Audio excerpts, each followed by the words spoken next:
mais du café Tao. Donc aujourd'hui, le 27 juin, on a Yves Accard ici présent qui va nous parler sur le symbolisme. Il a prévu son tableau et ses crayons.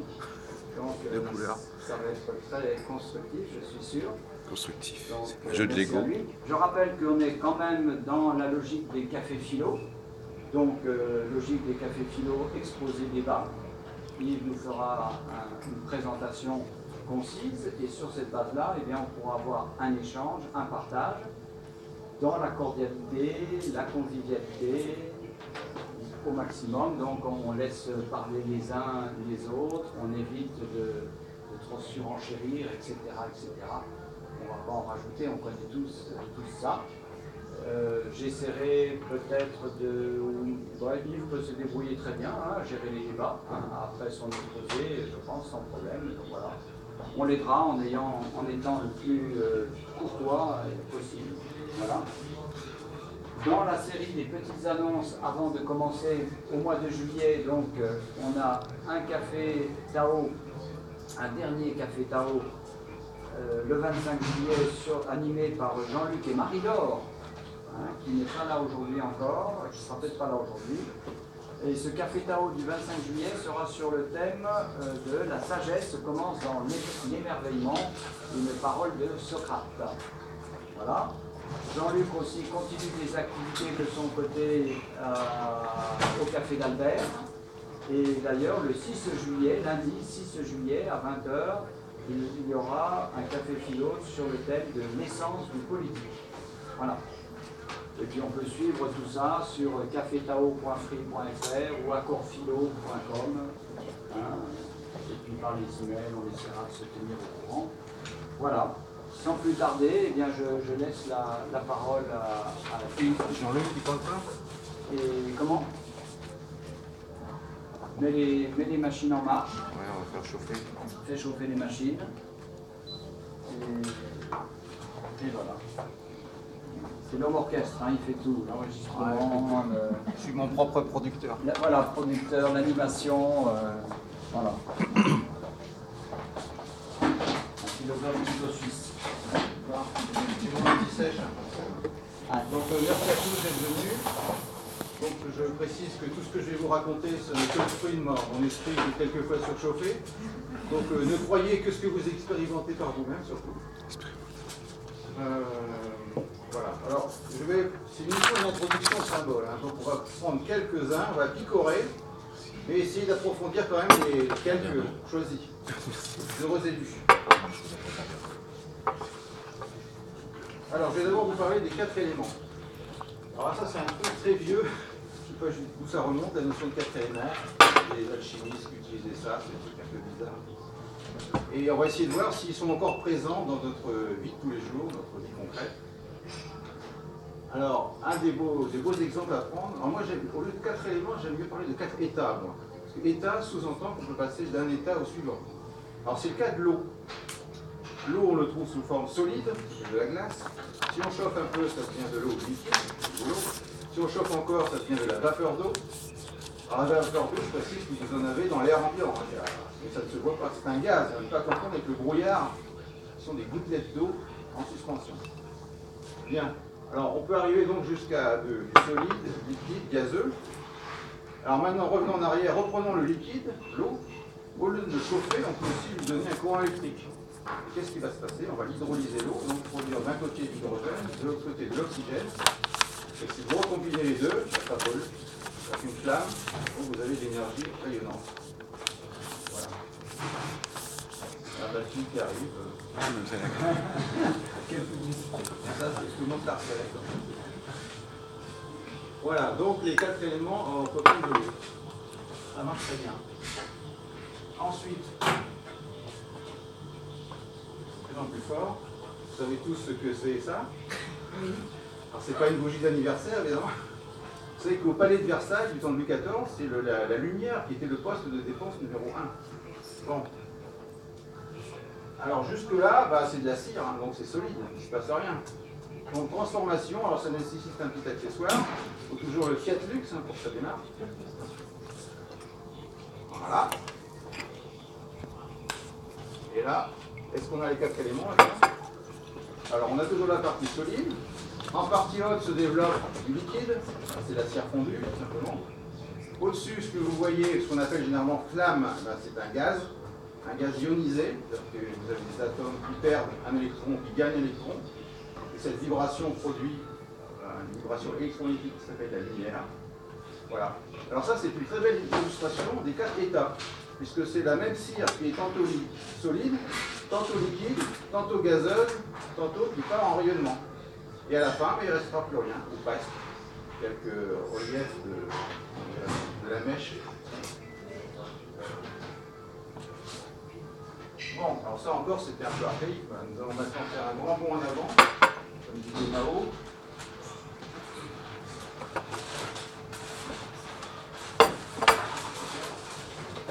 Voilà, vous avez tous reconnu cet engin.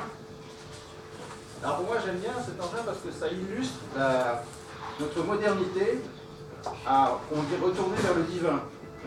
Dans les temps immémoriaux, il y avait la notion d'aller à la quête du paradis, retrouver l'unité originelle, des choses comme ça. Bon, maintenant, on est beaucoup plus concret. On veut carrément viser les étoiles avec un truc qu'on peut monter dedans. Hein. C'est du costaud. Bon. Alors, où sont les 4 éléments là-dedans? Eh bien, ils sont dans les combustibles. D'ailleurs, l'expérience sur la bougie, c'était sur les combustibles. Il n'y a que du combustible. Hein. Alors là, c'est un peu plus sophistiqué. Alors, vous connaissez le nom de cette fusée? Ariane. Voilà. Vous savez pourquoi elle s'appelle Ariane? Parce qu'au départ, elle retombait toujours. Et en fait, il y avait un fil attaché. Hein. C'est le fil d'Ariane. Maintenant, c'est réparé. Non. Il y a la petite sœur qui va s'appeler Ariane 6 qui sous-presse. Bon, alors dans ces deux niveaux là sur le côté, ça s'appelle des boosters à poudre. Ça brûle de la poudre. Donc la poudre, c'est du solide. Hein. Combustible solide. Et dans la partie centrale, ici, alors avant on utilisait du propergol, un combustible liquide. Maintenant on utilise un étage cryogénique, c'est-à-dire qu'on a de l'hydrogène et de l'oxygène, mais qui sont liquéfiés. Pour les liquéfier, il faut les refroidir énormément. Mais avant de les brûler, on les remet sous forme de gaz. Parce que les liquides ne brûlent pas, hein. Il faut toujours les repasser en forme de gaz avant que ça brûle. Comme pour la bougie d'ailleurs. Voilà, donc on fait brûler les poudres, les liquides, qui deviennent gazeux, et ensuite tout ça monte. Et arrive à un moment donné, on va être suffisamment haut, et on va sortir le satellite. Voilà. Et lui, quelle énergie il va utiliser? Une fois arrivé suffisamment haut, il se déplie, il déploie ses bras, il se tourne vers le soleil, et il est inondé de la lumière du soleil. Voilà. Et grâce à ça, il va pouvoir tourner autour de la Terre pendant plusieurs dizaines d'années. Donc, la Terre, l'eau, l'air, ici, ça va brûler quelques dizaines de minutes au grand maximum, alors que le feu du soleil va durer des dizaines d'années. Alors, le lien que je fais, c'est que si vous cherchez la vie éternelle, il vaut mieux vous brancher sur la lumière.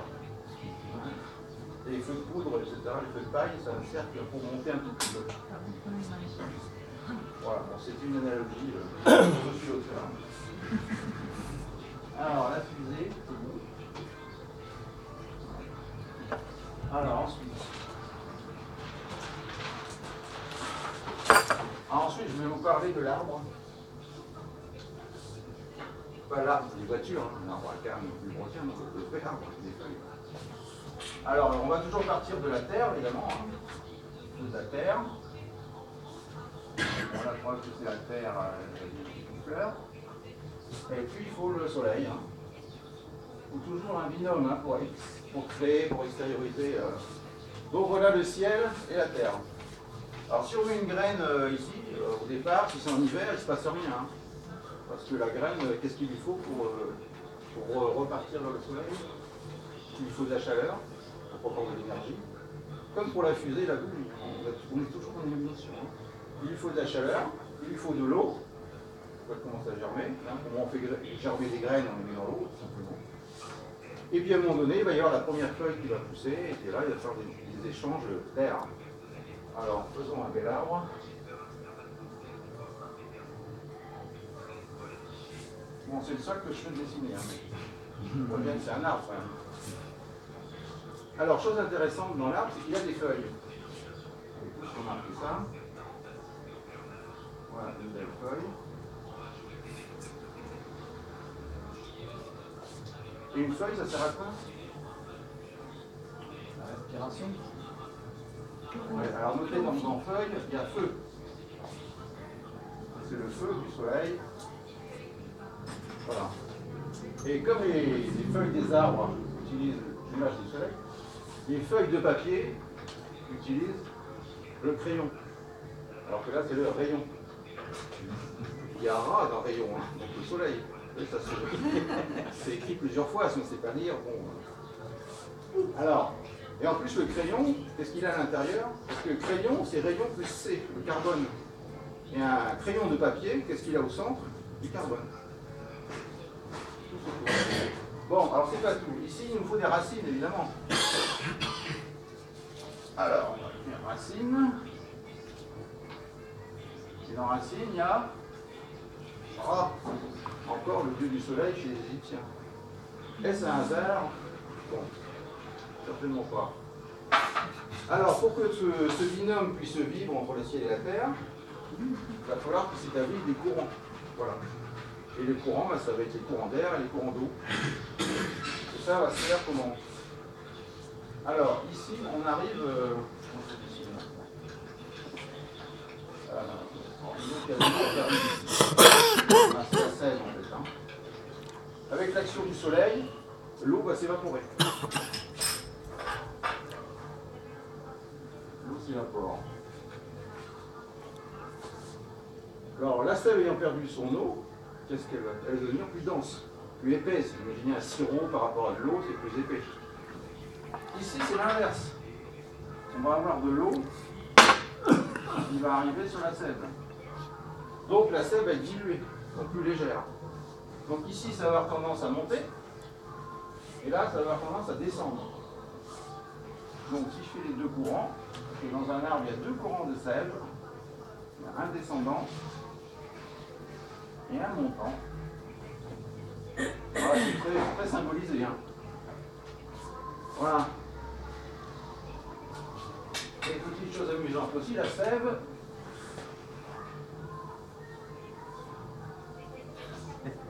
La sève, c'est S, notre fameux serpent, hein, qui est toujours autour de l'arbre. On le voit là, qui commence à tournicoter. Hein. Et Ève, E-V-E, ici dans les deux sens, hein, parce que ça monte et ça descend. Voilà. Donc on résume, hein, la terre, le feu en haut, et entre les deux, on a un mouvement de bascule entre l'air et l'eau, ça fait de la sève, et qui a aussi besoin de s'agglomérer des particules solides, le bois, les feuilles, etc. Parce que là, on n'est plus dans le symbolisme, hein. Là, on est dans le monde réel. Donc, pour retrouver les symboles à travers des objets réels, comme la fusée, c'était un peu plus simple parce que c'est mécanique, là, c'est beaucoup plus complexe. Parce qu'on pourrait aussi dire qu'il y a le serpent dans l'ADN, hein. Enfin, ça peut aller très très loin. Hein. Là, c'est juste une petite introduction. Pomme. Ah oui, un mot sur la pomme, quand même. Tant qu'on est dans l'arbre. La pomme, à un moment donné, il y a une pomme qui se met là, elle tombe. Là, c'est la chute. Elle est dans la terre, comme nous sommes actuellement, et on essaie de remonter, en retournant souvent d'ailleurs, mais on va finir par y arriver. Hein. Est-ce que je peux me permettre? Oui, vas-y. C'est les Tibétains, ils disent qu'en fait, il y a les 4 éléments, mais il y en a un autre. Oui, le bois. Non, Non. l'espace. Ah oui? Ils disent que, et pourquoi je dis ça, c'est parce que rien ne peut se produire si tout ça n'est pas, pas l'espace. Mais ça, Bon, bah, c'était juste c'est ça, pas très c'est tangible, hein, c'est pas difficile, facile à dessiner, quoi, l'espace. Bon, c'est juste parce que ça me gênait. Oui, oui. Bon, l'espace est là. Alors donc, retenez surtout de ça, alors les 4 éléments, l'ordre est précis. C'est la terre, l'eau, l'air, le feu. Pas l'inverser, hein. Parce que quand vous chauffez quelque chose, il change d'état, il va à l'état au-dessus. Quand vous le refroidissez, il va à l'état en dessous. Par exemple, du métal, c'est dur, c'est de la terre. Et si vous chauffez à des millions de degrés du métal, c'est bien liquide. Voilà.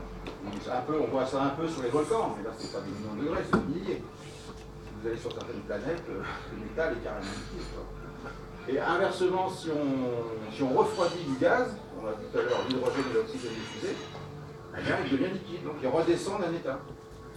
Et il n'y a pas beaucoup d'états intermédiaires, hein. Attention. Par exemple, de la boue, c'est un peu un état intermédiaire, mais c'est pas stable. côté de la boue quelque part, très vite, ou elle va sécher pour devenir solide, ou elle va être lessivée par la prochaine pluie et devenir liquide. Donc, ce ne sont pas du tout des villes pesées. Ah.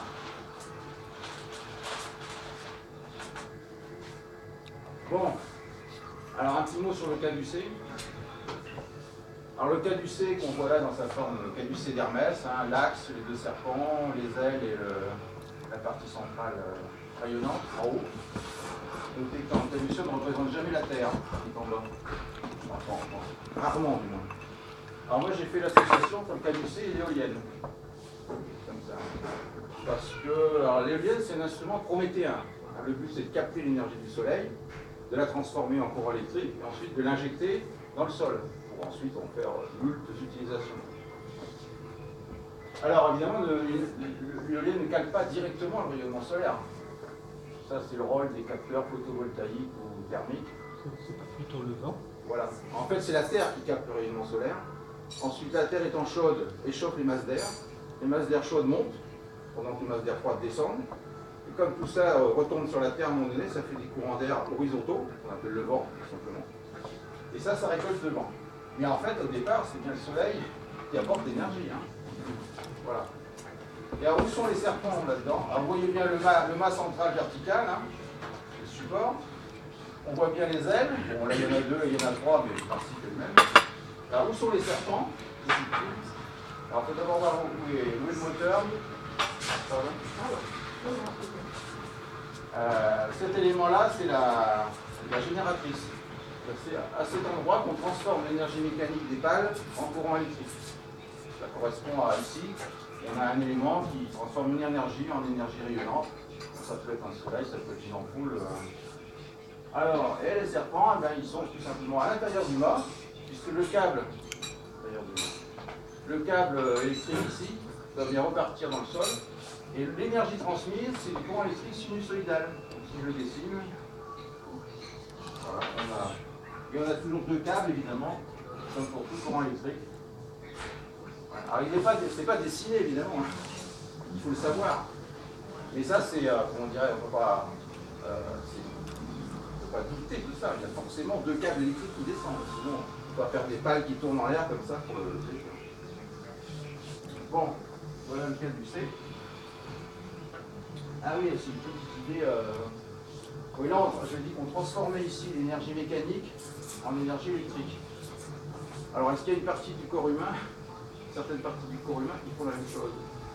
Ça s'appelle des roues d'énergie en sanskrit. Chakra. Les chakras, voilà. Ça, c'est un chakra. Enfin, l'équivalent d'un chakra, transposé sur le monde mécanique. De même qu'on peut dire qu'il y en a un là, qu'il y en a un là à chaque intersection. Voilà. Donc, retenez, c'est un instrument prométhéen. Ensuite,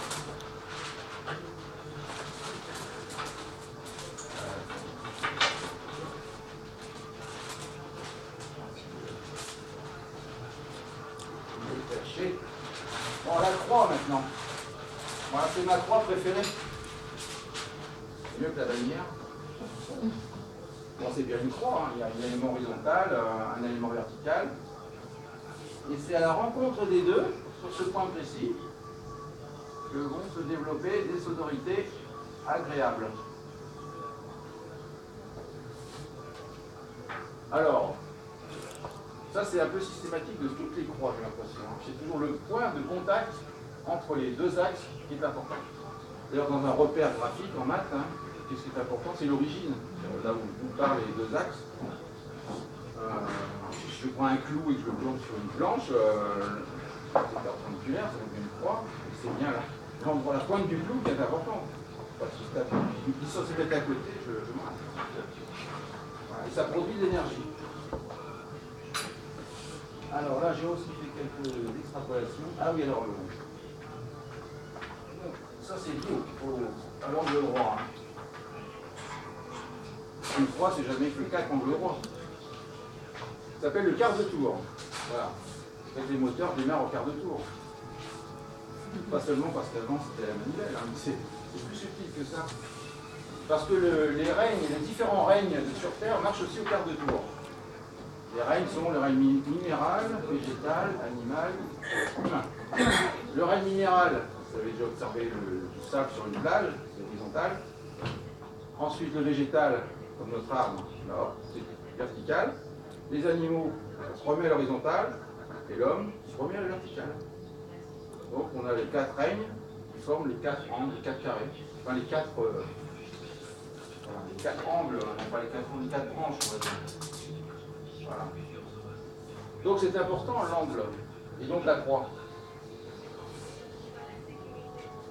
C'est sur ça qu'on est basé. Alors je crois que simplement c'est parce que les positions intermédiaires, comme pour les 4 éléments où les éléments intermédiaires ne sont pas stables, là les éléments intermédiaires ne sont pas stables. Là, essayez de vous tenir à 45 degrés de but, vous verrez, ça pas très bien.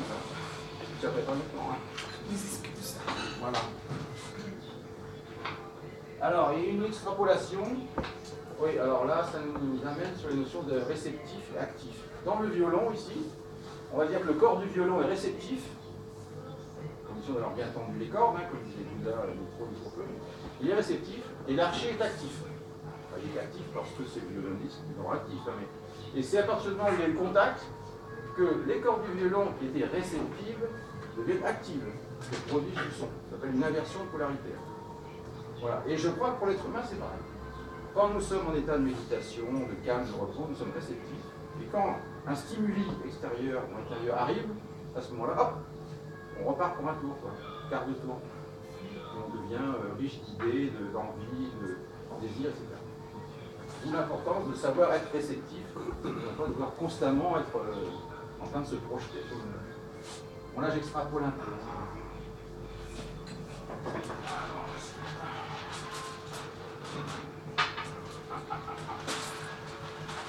Voilà, alors maintenant on va essayer de transformer les symboles.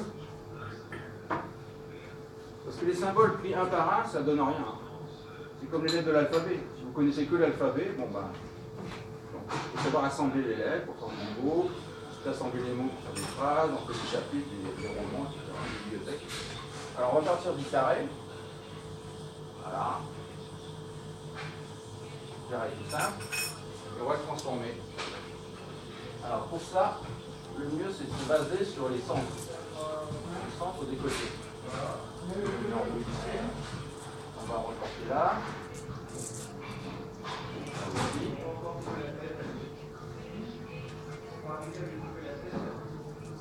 Voilà. Et maintenant on va faire tourner chaque côté. Le 33 degrés, enfin, on va avoir pour figurer ici. Voilà. Donc là, j'ai fait tourner un peu les côtés. Là, je les fais tourner un peu plus.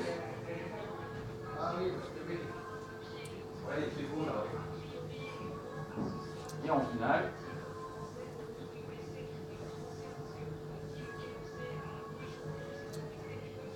voilà. Donc vous voyez qu'un carré, qui est une figure fermée, peut devenir une croix qui est une figure ouverte. Alors à quoi ça sert ce truc? Alors regardez bien la croix ici, et deux branches horizontales. Alors regardez, j'ai la même chose. J'ai un point de rotation ici, là où ça tourne. Alors qui a copié sur ça? Je ne sais pas. Mais... Bon, maintenant le cercle. Là il est fermé. Il est fermé, c'est ce qui délimite une surface. Alors maintenant je vais déplier le cercle. Alors lui en le faisant rouler. Alors imaginez que ça c'est votre roue de voiture, vous collez un crayon sur le pneu et vous roulez le long d'un mur où il y a une bande de papier. Là, que va faire la roue? Elle va dessiner ça. Voilà, elle va faire un tour. Et si vous faites plusieurs tours, ben, ça donne ça. La sinusoïde, le fameux serpent qu'on a vu au départ. Donc là encore, fermé, ouvert, fermé, ouvert. Alors c'est intéressant cette notion de fermé, ouvert, notamment quand on reprend l'évolution minérale, végétale, animale, humaine. Par exemple, les poumons. Les poumons des animaux correspondent aux feuilles des arbres. Les feuilles des arbres captent l'énergie en étant ouvertes, en recevant le soleil. C'est là qu'il y a la transmutation, le transfert d'oxygène, etc. Or, chez les mammifères, eux, les poumons sont à l'intérieur, sont des alvéoles fermés. et qui sont reliés par des petites branches, des grosses branches et la trachée artère. C'est exactement la forme d'un arbre. Hein. Vous avez il y a un bouquet entier qui est écrit là-dessus. La forme, le poumon, c'est l'arbre. Mais on a inversé, parce qu'on n'est plus dans le même règne. Il y a le 90 degrés. Et là, on retrouve le fait que le 90 degrés nous donne le passage du fermé ouvert.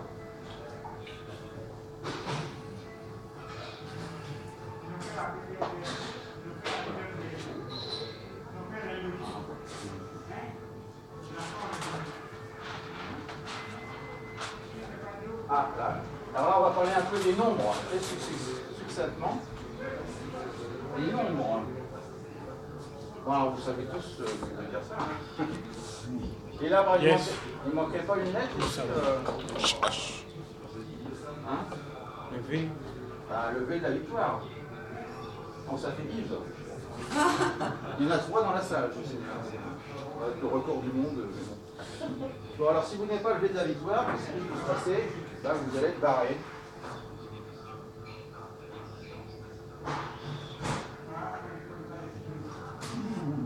Voilà.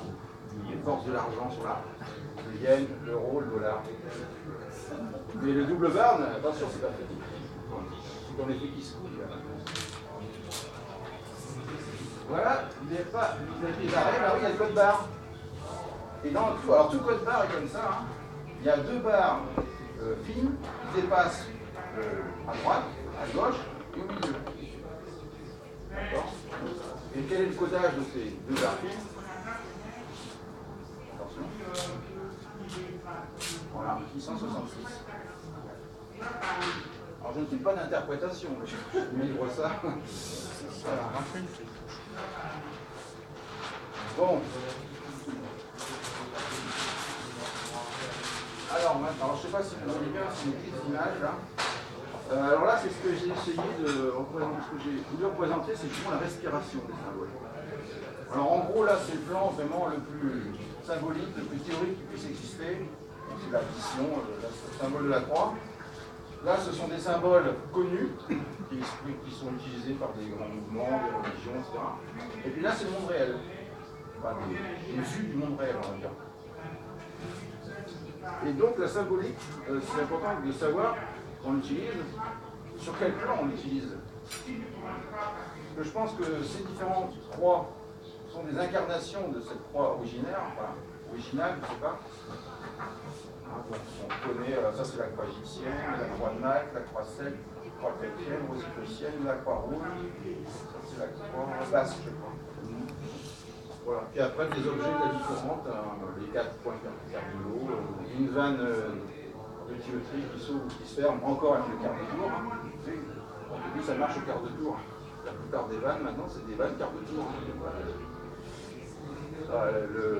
Les mots croisés. Voilà. Donc je crois que chaque plan s'inspire sous-inconsciemment des suivants. Tu sais, c'est comme quand vous faites tomber un caillou dans un plan d'eau, il y a un petit cercle qui se présente, il grossit, grossit, grossit, grossit. Donc la vie c'est ça, je pense. Les symboles. Ce qui est symbole à une époque, peut devenir concret à une autre. Hein. Ça évolue.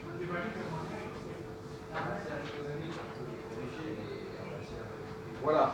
Bon ben voilà, c'était une introduction au symbole.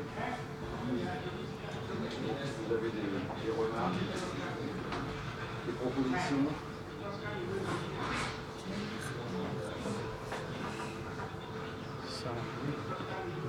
C'est des symboles géométriques, parce qu'il y a bien d'autres symboles. Ah oui, mais là, j'ai pris les plus simples. Oui, oui, oui. Parce que j'ai aussi acheté un dictionnaire des symboles qui a 400 pages, mais je ne comprends rien. C'est juste une table de correspondance entre une figure et une chose. Mais... Moi j'essaie de prendre les simples parce qu'on peut essayer de les comprendre. Quand j'ai vu l'instrument de musique, j'aurais plus pensé que c'était les cordes qui étaient le vertical. Ah oui. Et l'archet qui était l'horizontal. Je ne sais pas, parce que... c'est le violoncelle, ça. Non, c'est... Enfin, pour n'importe quel instrument à cordes, ou même l'horizontal de la guitare où il n'y a pas d'archet, ça serait les doigts enfin, parce que en fait dans la seconde musique, le principal c'est quand même les notes.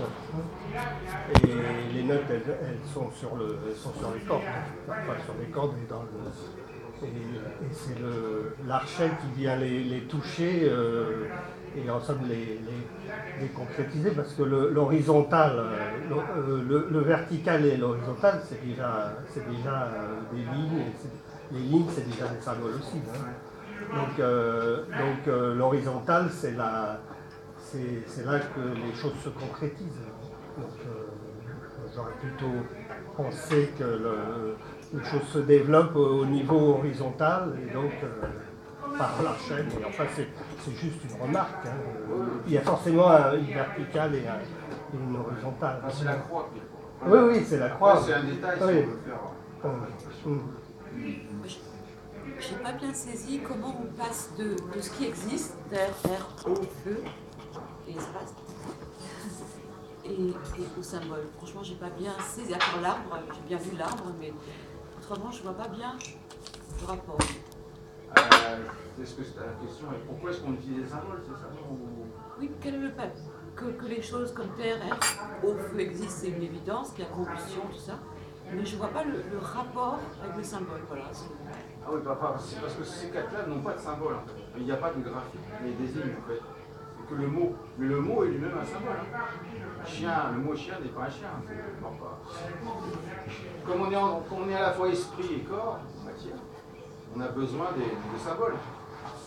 Sinon, c'est obligé d'amener un vrai éléphant en soi pour parler d'éléphant. Mais d'accord, mais la terre, là, tu la vois où, par exemple? L'air, tu le vois où, là?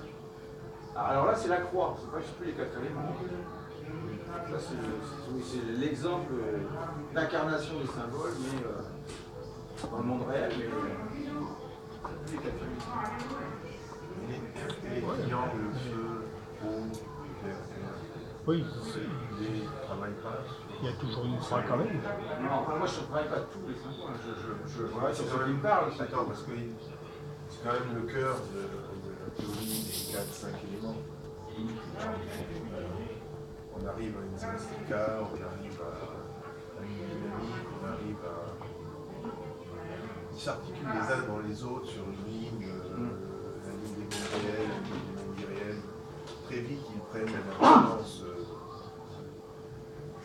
assez importante dans tous les grands systèmes illuminatoires.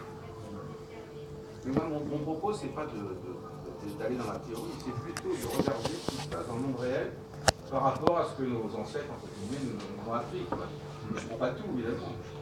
Quand je vois les correspondances, je les développe, j'en fais une page, mais ceux qui ne me parlent pas, je vois pas tout. On articule un métalangage avec ces 5 symboles, 6, on va le trouver dans l'astrologie, il va travailler dans la géomancie. Est-ce que ce qu'on appelle symboles actuellement ne sont pas simplement des signes, les signes chimiques, les signes arithmétiques, mais les panneaux de signalisation qui deviennent rouge, vert, bon, on sait ce que c'est. Et vous pouvez, vous qui avez étudié les symboles, nous parler de ce qu'a été de façon archaïque le symbolisme, à savoir que quelque chose de concret nous amène vers quelque chose d'abstrait. Par exemple, à l'origine, je donnais un morceau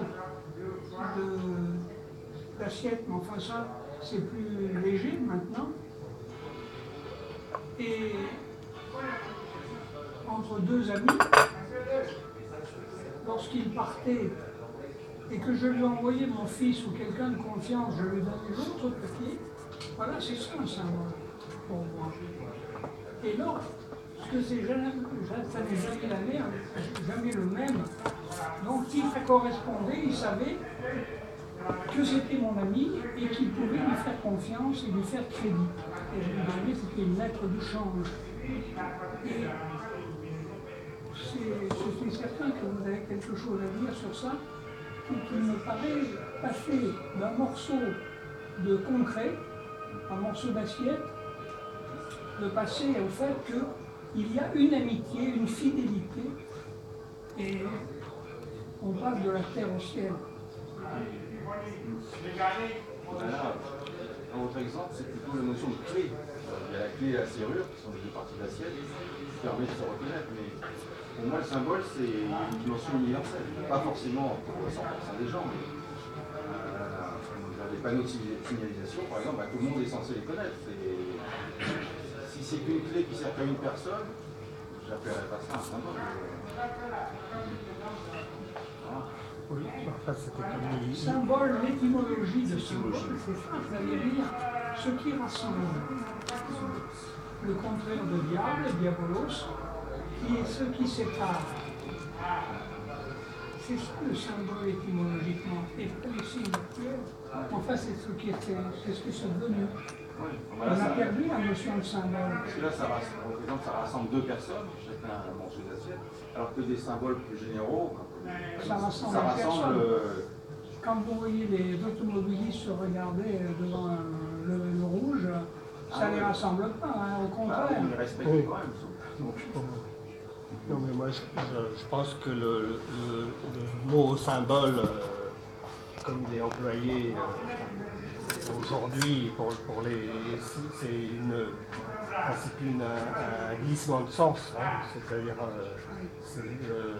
à l'origine, c'est pas les signaux parce qu'ils sont parfois disons, compréhensible par tout le monde, mais pas forcément. Hein. On peut acheter un tas de machines où on ne comprend rien, où c'est pas évident que si on hérite d'une machine à laver ou je ne sais pas quoi ancienne, on ne comprend pas forcément c'est pas universel. Hein.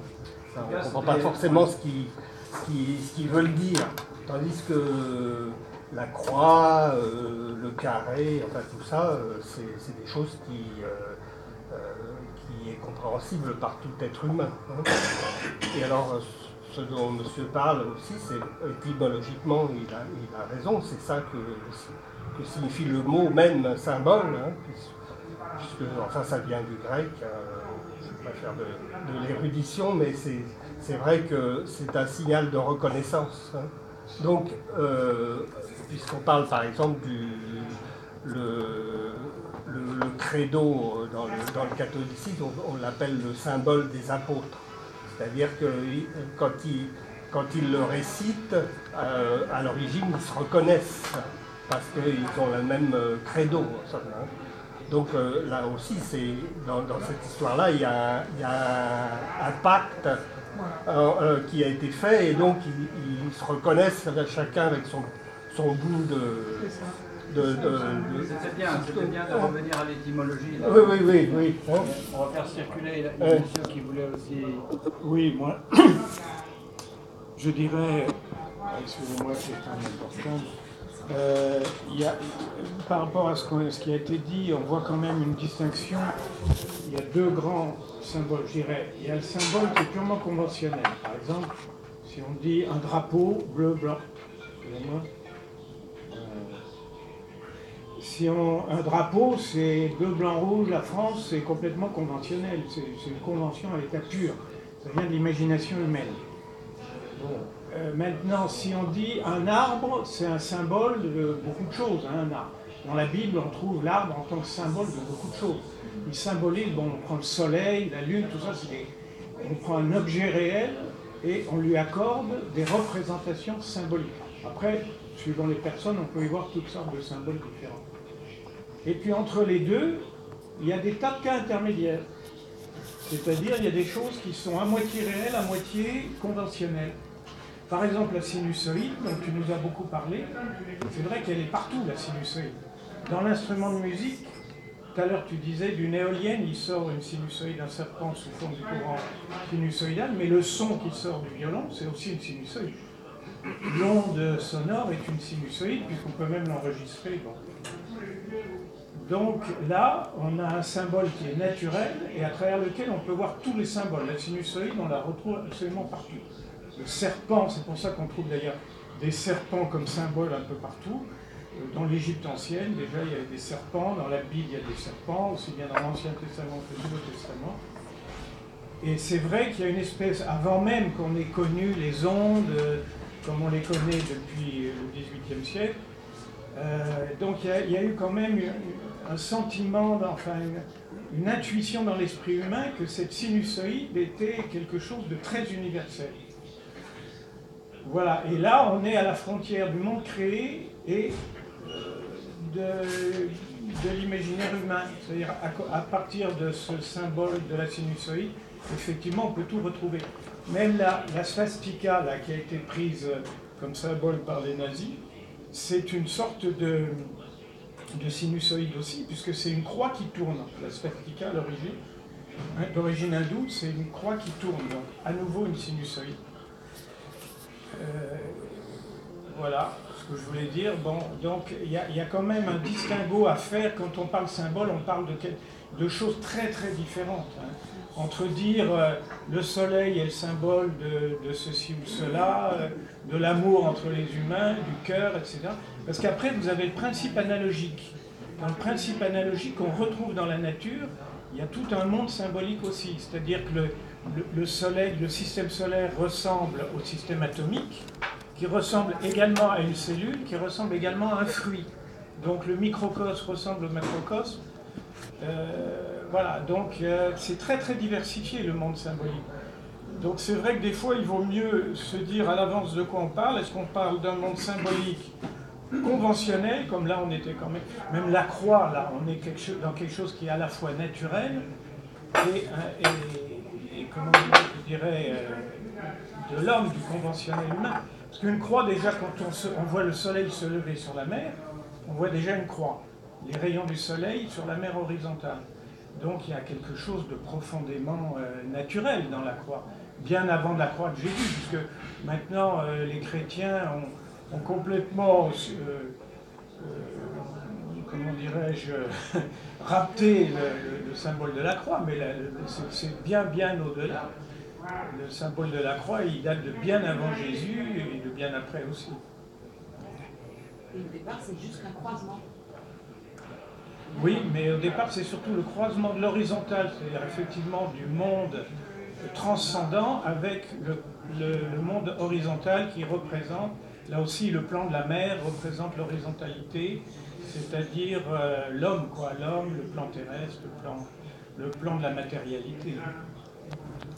Et l'homme avec deux positions stables, debout ou allongé, quand il dort ou quand il est mort. C'est pas ce que disent les sexologues, mais... Oui, alors pour élargir peut-être la question du symbolisme, moi ce qui m'intéresserait, c'est l'efficacité psychologique des symboles, qui ont été utilisés beaucoup dans la propagande. Je pense notamment à la swastika, c'est juste un exemple, hein, le nazisme. Ça fait la force aussi de la propagande nazie, ce symbole, effectivement, qui a un goût qui est extraordinaire. Il y a une croix en mouvement, mais il y a aussi les 4 éléments qui sont représentés dans ce symbole. C'est utilisé notamment dans le tantrisme sexuel aussi, qui est un symbole sexuel également, qui peut être utilisé comme tel, enfin, qui est très très riche, par exemple, il y en a d'autres. Et Jung, justement, je pourrais passer par Jung, qui s'est beaucoup intéressé à ce qu'il appelle les archétypes de l'inconscient collectif, qui sont très très importants. Dans les rêves, ils reviennent souvent, on va rêver de croix, parfois on va rêver d'arbres, ces symboles dont tu as parlé, du feu, du soleil par exemple, etc. La grotte. Donc pour Jung, ces symboles, qu'il appelle les archétypes de l'inconscient collectif, donc qui sont universels, effectivement, on les retrouve dans toutes les cultures, et ils ont une véritable efficacité psychologique. Ils peuvent vraiment soulever les foules, les masses, et ça c'est quand même assez troublant. Ce symbolisme, ça pourrait être effectivement, pour le prendre juste comme un petit jeu intéressant, effectivement, mais je pense que ça va vraiment au-delà. Et c'est vrai que le symbole, d'ailleurs, ce que tu nous avais montré, parler, le code barre qui fait 666, c'est quand même assez fort, puisqu'il dit 666, le chiffre du diable, de la bête, c'est la société de consommation qui serait diabolique, c'est Baudrillard qui parle du pacte avec le diable pour le pacte de la société de consommation. C'est vrai que ça fait quand même un peu réfléchir. Alors on se pose la question, moi je ne vais pas jusqu'à là, mais est-ce qu'on est manipulé par tous ces symboles? Est-ce qu'il n'y a pas un complot? Je ne sais pas.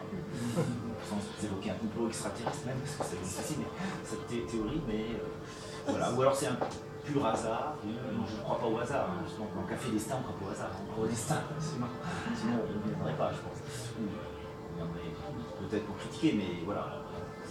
Donc, non, puis c'est des questions, ça, que je vais vous poser. Ouais, et déjà, on ne peut pas vivre sans symbole. Hein. C'est déjà le langage écrit, il paraît que c'est des symboles. Donc.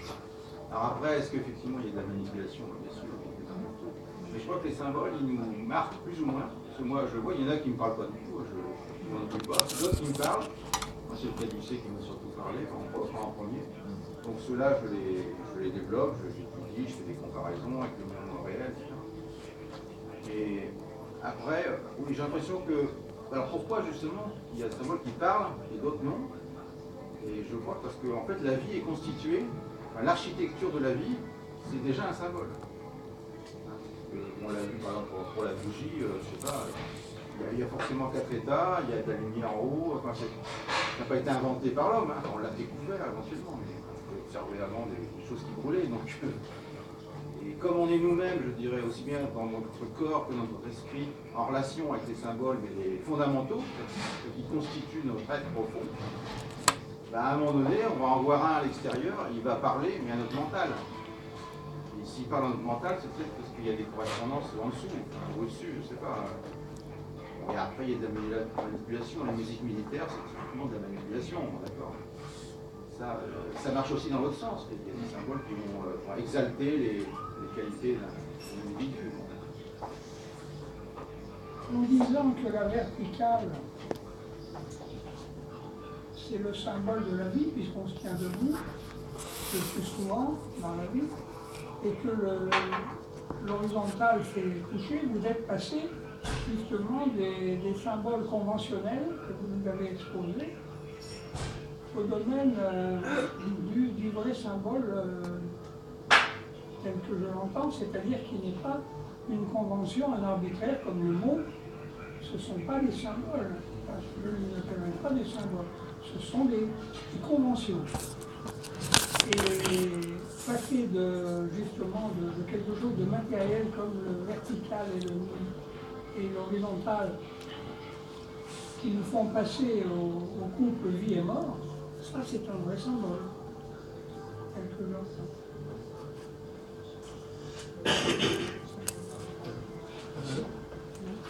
Si on prend par exemple quelque chose comme le cœur humain c'est à la fois un objet réel, et c'est un symbole d'énormément de choses. Le cœur humain, on a pris le cœur comme symbole de l'amour évidemment à la base, mais de beaucoup d'autres choses. La preuve c'est qu'il rentre dans beaucoup d'expressions françaises. D'ailleurs il y a des relations analogiques très très intéressantes entre le système solaire, le soleil en tant que cœur du système solaire, ouais, et le cœur, le soleil qui rayonne comme le cœur qui pulse. Le cœur est au centre aussi. Ouais. Donc en fait, on est à la fois entre un monde conventionnel et tout à fait réel. Et finalement, suivant les symboles, on est toujours un peu à la limite des deux. Et c'est ça que j'ai. Reprenez la bougie, on passe constamment par les 4 états. On monte, peut-être qu'on redescend après sur le plan. D'ailleurs, quelquefois on a une idée, bon, elle est assez fluide, assez des nuages, et à un moment donné, on va se mettre à la dessiner sur du papier, ça va devenir un peu plus réel, et après on va la construire avec de la matière, là elle sera concrète. Donc c'est bien une incarnation. L'esprit et la matière, c'est deux phases différentes d'une même chose, comme les 4 états d'Assir. La société, c'est le label.